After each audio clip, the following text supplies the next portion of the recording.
Video తీసావుగా? కొద్దిగా తీసిన. అందరం కవర్ చేసావా? ఈ లైన్ ఆ లైన్ ఈ లైన్ ఆ లైన్ సరిపోద్ది నీకు. ఆల్రెడీ ఈ లైన్ వచ్చేద్ది. ఫోటోలు మొత్తం తీసా. ఫోటోలు ఎందుకు? వీడియో తీయమంటే వీడియో నేను ఇది నొక్కేసరికి ఫోటోలు అవసరం లేదు. వీడియో తీసాలు వీడియోలు కనపడతా ఉంటారు కదా, ఫోటోలు దేనికి? సెంటర్ నొక్కితే మళ్ళీ ఆగిద్ది అనుకున్నా. ఏం కదిలేకు నువ్వు, నేను తిప్పుకొని రమ్మన్నాగా.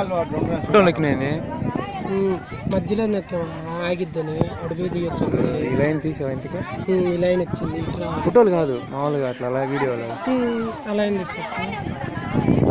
ఎందుకంటే దుకాణం వస్తా ఇంతే పో, ఇంతే వెళ్ళిపో.